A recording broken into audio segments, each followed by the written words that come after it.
missionnaire Marcel Teguia. Je voudrais juste t'encourager à ne pas baisser les bras. Toi qui penses que Dieu t'a abandonné, toi qui penses que Dieu ne te connaît pas, et pour cette raison, tu t'es éloigné de sa maison. Pour cette raison, tu t'es livré à des pratiques abominables. Pour cette raison, tu es entré dans des loges. Et aujourd'hui, tu te demandes comment faire marche arrière. Et dans ces loges, que ce soit des loges françaises, américaines, africaines, on t'a dit, si tu sors, tu vas mourir. Je suis venu t'apporter la bonne nouvelle. Jésus est le suprême. Il est le suprême des suprêmes.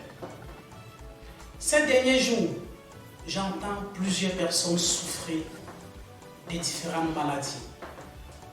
Peut-être toi qui m'écoutes, tu es aussi malade, couché sur un lit d'hôpital. Peut-être couché chez toi ou sur ton canapé, peut-être même au bureau. Est-ce que c'est un organe qui est touché? Est-ce le rein ou les reins? Est-ce le pancréas? Est-ce le foie? Le cœur? Les poumons? Quelle est cette partie qui est touchée? Dieu n'a pas changé. Dieu ne t'a pas oublié. Dieu ne t'a pas abandonné. Non. C'est toi qui t'es éloigné de Dieu. Tu as fui Dieu. Dieu ne t'a jamais fui. Dieu est toujours là. Il a toujours été là. Cesse de dire Dieu m'a abandonné. Cesse de penser à Dieu au passé. Tu dis, quand je faisais ceci, quand je faisais cela. Pourquoi? Non, arrête, s'il te plaît. Il y a encore l'espoir. Je me souviens du psalmiste. Il aimait dire ceci. Oh mon âme, pourquoi t'as battu? Je vais te dire une chose. Les vainqueurs dans la vie ne s'apitoient pas sur le sort.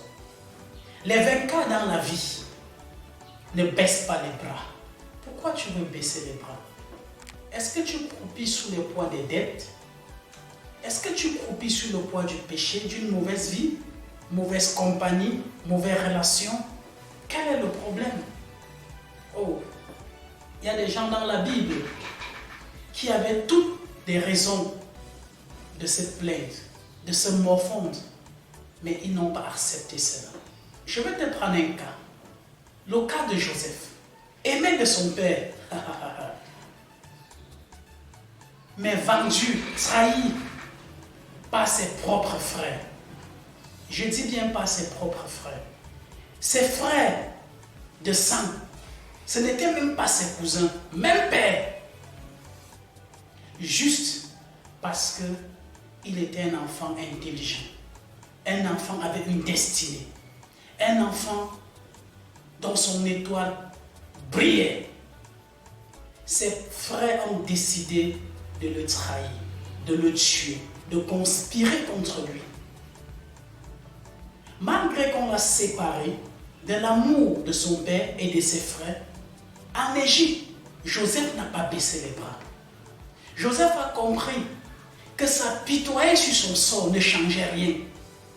Joseph a compris que se lamenter sur sa situation ne changeait rien.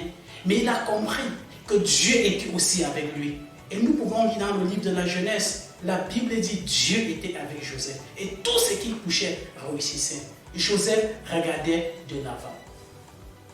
Pourquoi tu passes ton temps à regarder au passé? Il m'a fait ci, il m'a fait ça. Tu penses que Dieu était fou pour mettre tes deux yeux devant ta tête? Pourquoi il n'a pas mis un œil derrière ta tête? Tu passes ton temps à regarder à ton passé. Mais Dieu a aussi donné la possibilité de regarder le passé. Dans quel sens?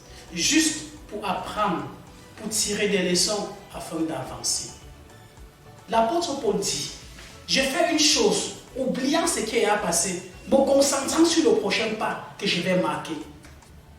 Et Dieu, par la bouche du prophète, Ésaïe avait dit ceci. Ne considérez plus ce qui est ancien. Je suis sur le point de faire de nouvelles choses. Ne la connaîtrez-vous pas? Et Moïse, plutôt, avait dit, les Égyptiens que vous voyez aujourd'hui, vous ne les verrez plus jamais. Parce que l'Éternel va combattre. Regardez, 3 personnages dans différents siècles ont le même langage. 4 personnages avec Joseph ont le même langage. Chez Potiphar, Joseph a été même trahi. La femme de Potiphar trouve qu'il était un bel homme, veut coucher avec lui. Lui, il n'a pas accepté. Il a dit, je ne ferai pas ce grand mal à mon Dieu. Non. Il a été accusé et en prison. Il pouvait s'apitoyer, il ne l'a pas fait. Il pouvait se morfondre sur son sort, il ne l'a pas fait. Peu importe ta maladie, tu ne dois pas t'apitoyer sur ton sort. Même si le verdict médical dit que tu dois mourir, tu ne dois pas t'apitoyer. Si tu écoutes cette vidéo, ce n'est pas un hasard, c'est la bonne nouvelle. On a posé cette question à Jésus. Cette personne, cet aveugle-né, on a dit qui a péché? Lui ou son père? Comment quelqu'un qui est né aveugle peut pécher pour mériter cet aveuglement? Ça n'a pas de sens. Jésus a dit non. Ses parents n'ont pas péché, même pas lui. Mais c'est pour que la gloire de Dieu soit manifestée. Voilà la bonne nouvelle. Ta maladie, ta souffrance, ton problème, le péché dans lequel tu te trouves, c'est pour que la gloire de Dieu soit manifestée. Et cette gloire, c'est maintenant. Jésus veut te sortir de là. Jésus veut te relever. Jésus veut te restaurer. Oui, David était tombé dans le péché. Je n'encourage pas aux hommes de vivre dans le péché pour voir la gloire de Dieu. Non, ce n'est pas mon message. Ne me comprenez pas mal. Comprenez-moi bien. Dieu est là pour relever ceux qui n'ont plus d'espoir. Dieu est là pour tendre la main à ceux qui pensent que tout est fini. Dieu est là pour dire que ce n'est pas fini. Peut-être les hommes ont mis un point final à ta vie, mais Dieu arrive, il met juste la virgule. Il dit c'était juste la pause. Nous allons aller de l'avant. Je disais tantôt, David tombe dans le péché avec Bathsheba. Oui, Dieu n'est pas content, mais David ne s'est pas apitoyé. David a pleuré, mais ses pleurs étaient un pleur de repenti. Il reconnaissait sa faute, il ne s'est pas justifié. Il a reconnu qu'il a péché. Dans Psaume 51, il dit, j'ai été conçu même dans l'iniquité, Père. Oui, David a prié, il a pleuré. Et même l'enfant qui est issu de cet adultère, lorsque l'enfant est mort, David, après avoir pleuré, il s'est relevé. Il a compris la leçon. Que rester là ne changeait pas grande chose. Qu'il fallait se lever et aller vers l'Éternel. Il s'est levé, il s'est habillé, il a demandé qu'on prépare. Il allait au temple, prier l'Éternel. Oui. Dieu veut que tu te lèves de ces lits de maladie. Dieu veut que tu te lèves de ce gouffre des dettes. Dieu veut que tu te lèves de ce péché. Dieu veut que tu t'en sortes de cette mauvaise compagnie. Dieu veut que tu te libères de ces relations impudiques. Dieu veut que tu sortes de ces filets que l'ennemi t'a pris dedans. Si c'est ton cas, mets ta main là où tu as mal. Dieu est capable de recréer ton rein. Il est capable de créer cet organe qui manque en toi. Oui, il est capable d'ôter ton péché. Il est capable de payer ta dette. Il a payé ma dette. Et je suis un témoignage vivant. Il peut payer aussi ta dette. Oui, il peut payer ta dette. Il veut payer même ta dette. Lève-toi, ne t'apitoie pas. Relève la tête. Pour toi qui es dans un péché, prie avec moi et je vais prier pour toi avant, après. Et tu verras le miracle de Dieu. Dis Seigneur Jésus, je regrette t'avoir abandonné. Je regrette sincèrement. je reviens vers toi. Tu as payé le prix le plus fort pour ma vie. Je n'aurais pas dû m'éloigner de toi. Mais par mon arrogance, mon orgueil, je me suis livré au péché. J'ai fait des choses abominables. Je te supplie de me pardonner. J'implore ta compassion, ta miséricorde dans ma vie. Purifie-moi par ton sang. Restaure ma communion avec toi. Prends-moi dans tes bras et accepte-moi.